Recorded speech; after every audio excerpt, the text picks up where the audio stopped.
Hi everyone and welcome to your weekly tarot guidance for the week of June the 13th. And just as I said, guidance because again we are in a period where predictions might not really work. Not even intuitively in almost any way, shape and form except pure instinct, pure gut, because that is very, very activated right now, both with Uranus in Taurus and also Jupiter and Mars being in the sign of Aries. That's a lot of instinctual energy. And the South Node in Scorpio, that's where the gut feeling, the instinct is also intelligent. Nature's hidden intelligence. And we possess it right now very much. But anyway, where I want to get here is predictions are not even beneficial right now. This is where all of us have to be living something extremely intensely. It's also a week of powerful decisions, and Venus is going to be the highlight astrologically, and of course, the virtue she represents in the world is going to be the highlight of the week. So that means matters of love, matters of what it is that we find it worthy to sacrifice for, and who it is that not. So for example, if just look around you and you will see this energy play out as relationships which are based on financial interest and stuff like that are gonna start falling apart this week. So where there is a lot of financial interest, or perhaps just, let's say, sexual interest and not really being a true couple in the soul, this is gonna fall apart. So because Venus is squared by Saturn, so this is where a hard reality check, but not the kind of reality check which is surprising or shocking, because this is something we know deep inside of us and the time to be real. So this is pretty hard, because is a job worth our time and effort? Is, this kind of energy. So for this reason, I have chosen a really Venusian deck, if that makes sense, because the colors and the graphics, so to speak, are very Venusian.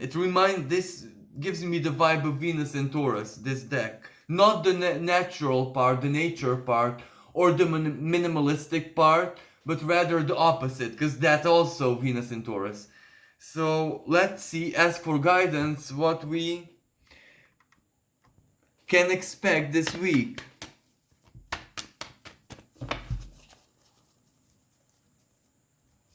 And of course, I forgot to mention that there's a lot of karmic energy playing out, especially that Mars conjunct Chiron this week. So wounds, reminder of the past, people who wounded us, what have our wounds done to us personally, because those are also a source of wisdom. And for Chiron himself, his wound was the source of his divinity. That's how he became a constellation. And the same is true for all of us in one way or another. So we will be called this week to heal or to aggress. So this is where we will also have a choice. And this is where we'll be triggered heavily. As I said, either to be a healer or to be an aggressor, and we will somehow need to make a choice.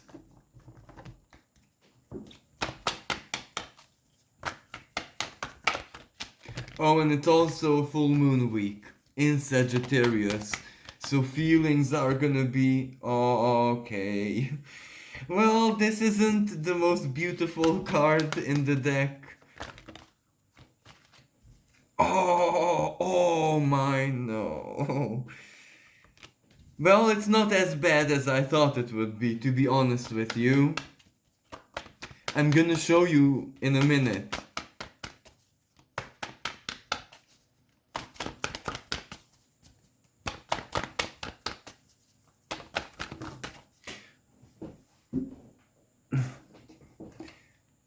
Oh, oh boy, are we in for a week? I don't know. I regret kind of doing this reading right now. Oh, it's not as bad. Sorry. Okay, so I'm just making you see the spread. So the deal is that it is truly gonna be a very powerful reality check week because the Ten of Swords. Now, the Ten of Swords energy is the type of energy where we mentally, most of all mentally, accept something. You know, something is over, someone is gone, a situation is like this, and not only there we don't have any power over it, we should not, and we know that. So this is where it's full closure. This is where even the mind lets go. This is where it's actually your mind starting to tell you, look, I don't want to think about this, because let's let it die. So this is where even the mind says to the other parts of the being, to the emotional world, to the soul, to the unconscious, let it pass, because I accept it. It's defeat. But this is where, and I strongly believe that this is the best kind of defeat, because look at the two other cards. So for a lot of people, this is a week where it sinks in that, well, maybe you idolized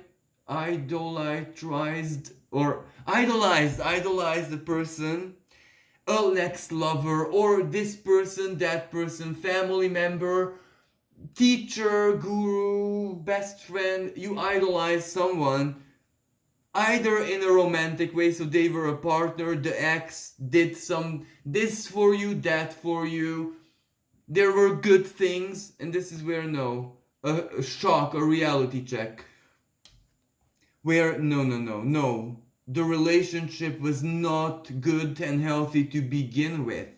This is where you see things truly for the first time, so you find it extraordinarily easy to let go of maybe certain things you were grateful for. This is where you say, oh, actually no, I'm not grateful for anything, because that was not even a matter of gratitude, that was something normal, as in less than normal.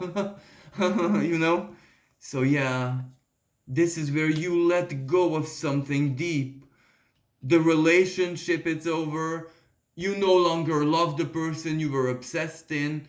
You finally make terms with your past. You let this Two of Cups, yes, for most people maybe it's a person, it's an ex, it's their current, sorry, for some people maybe it's their current lover, where they say, well, I can't go on with this person because this, no, nothing, it's spilling, no, I outgrown this strongly, emotionally I'm something else, I'm a different being almost, I need something fresh and new because this is stale, so my soul is stale. So for some people this is exiting their current relationship, I'm so sorry. For other people it's career, job, or something that has to do with their identity, as in, mm, maybe they associate more of their identity with a job, skill, talent, something that they're good at, something that makes them very, very virtuous, and it's not healthy because, okay, you can do that, everyone knows, everyone understands, everyone also knows that it's your life and you're dedicated, and okay, yes, the universe, starting from the universe to the abyss, to humans, to everyone, we all get that. Just that, where's the rest of you? Okay, but let's say that you're removed from that position for 10 minutes and you're totally lost. You're no one in that 10 minutes, because you're ripped out from your world.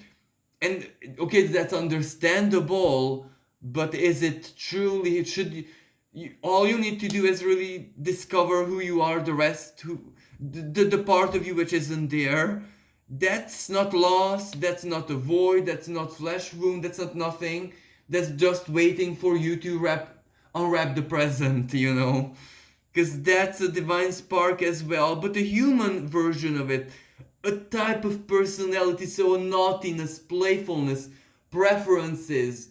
Do you even know?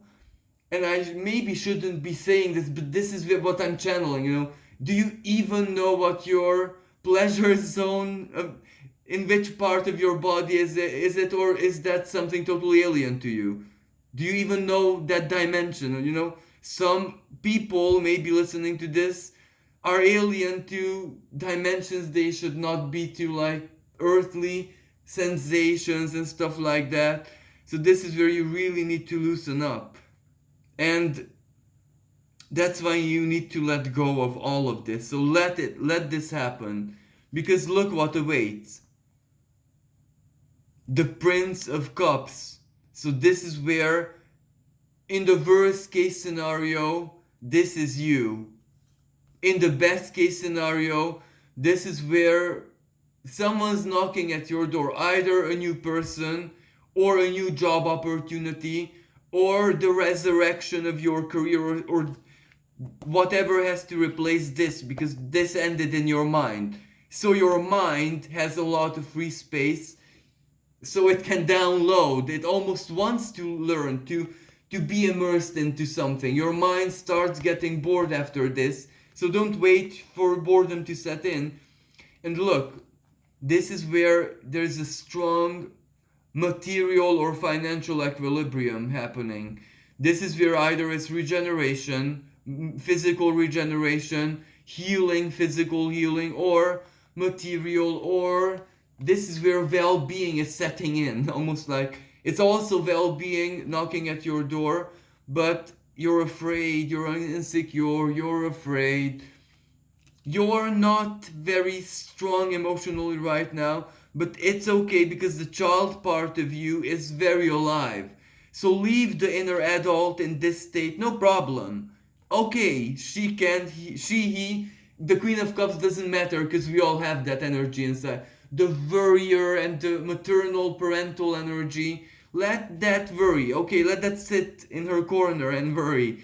But because the child is very much alive and wants affection and wants to give affection, and you know, materially speaking, you know, this is where it's weird, because we might think that affection should have absolutely nothing to do with material situation.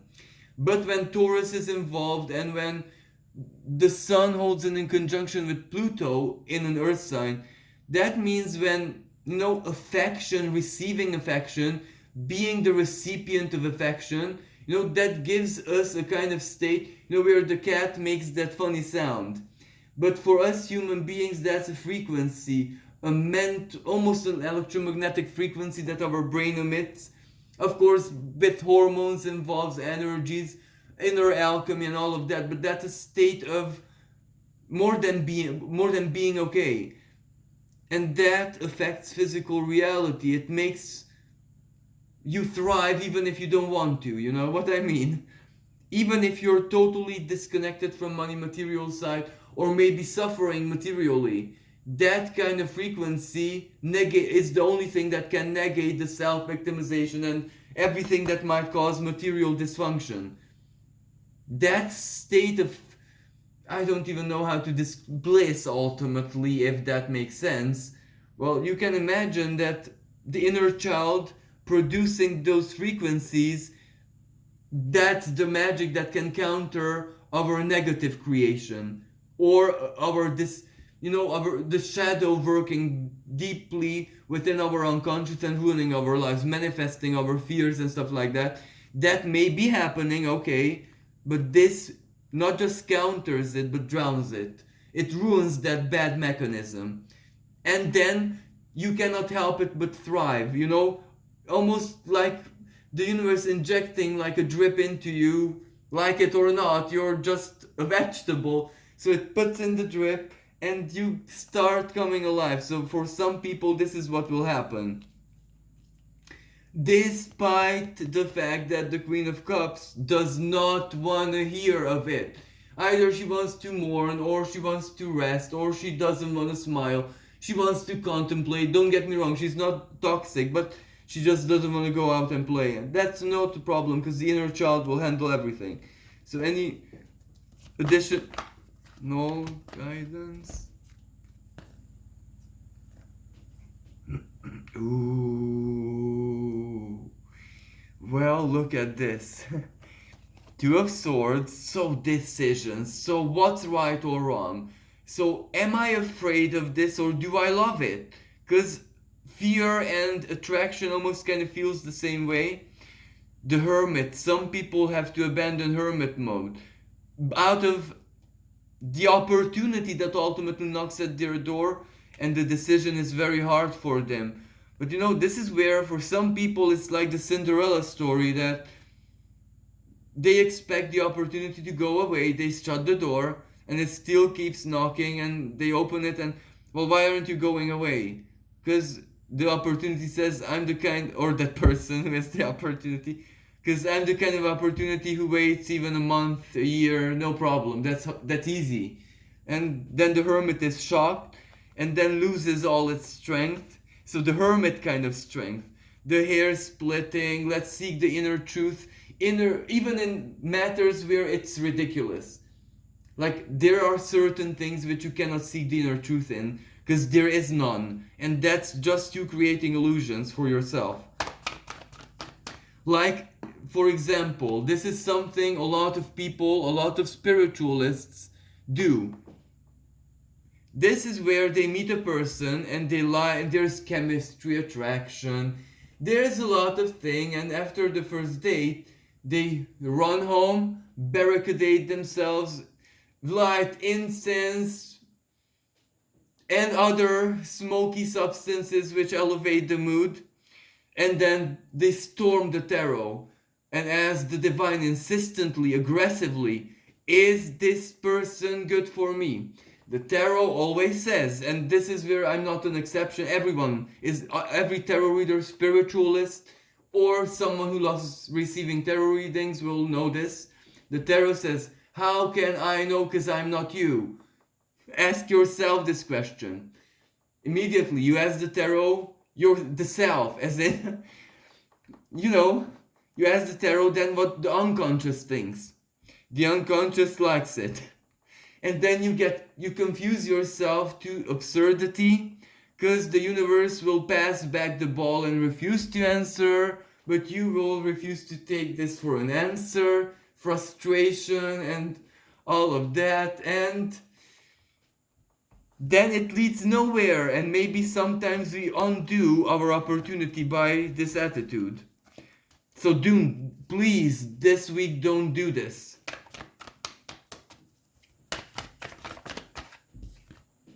Magician, High Priestess reversed, and Princess of Wands reversed. This is where, it's gonna be scary. So something really intense is gonna go on in your life. Because yes, there will be that ending energy that I perceived, the Ten of Swords. But that is very quickly followed by something where you have to make a choice. Either you will join and do it now, or because this is like an opportunity, a relationship perhaps, or a job, whatever that just ended is immediately replaced. So maybe for some people this is where they have to choose and decide if they're ready or they still want to wait, if that even makes sense. But it's not gonna be emotionally very, very easy, because the disappointment and the heaviness, the past, and past repeating, maybe the moon, fear, the full moon, Tower reversed. So it's not as hard as you will make it for yourself. It doesn't have to be hard. So either be a man or a woman, whatever you are, so be that and just deal with it. Just don't go into victim mode, and everything is gonna be okay. So it's not a tower, it's not bad, it's actually good. Even if it's scary, even if it's hard to say words, you have to say it ultimately. If what you have to say is I don't love you anymore, then don't run from it. King of Cups, time to move. That's it. Time to move on.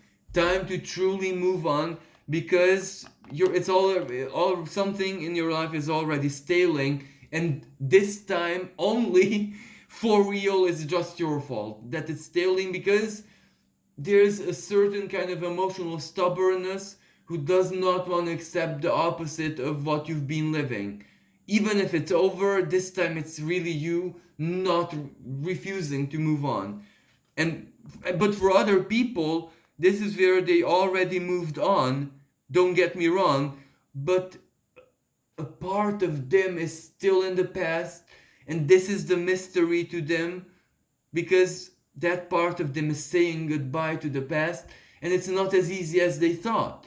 And this is where they thought that they would do it in 2-3 days maybe, when because they already felt that this was coming on them. Dreams, or I don't know, intuition or readings or astrology, horoscopes, they knew that this was coming, saying goodbye to the past. And they thought, oh, that's fine, I welcome this, I'm ready for this. And when they were living it, well, it wasn't as easy. Actually, it was for them as it was for other people who needed months. And when you were the observer, you said to yourself, well, really, why do you need like 2-3 months when you can actually do it in a week if you're really serious about it? But now that you're in the position in their shoes, you are the one not being all that much serious about it, so you know the solution and the problem, because you were a counselor of this or an observer of this maybe once in your life, so you know what you have. No one can advise you, and no one, maybe you have a stubbornness in you because no one around you, your loved ones for example, don't give you the sympathy that you crave for.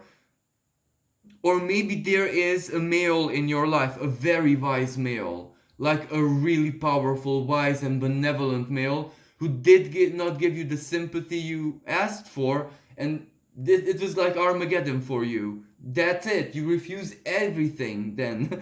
So you somehow have to, different parts of your being have to catch up with this timeline, and then you'll be okay. So this is just a matter of just trying your very best to be okay. So thank you everyone, and thank you for listening. Thank you for all the love and support. And all I can say is I hope that this week truly turns into blessings for everyone. Thank you again. Until next time. Bye for now.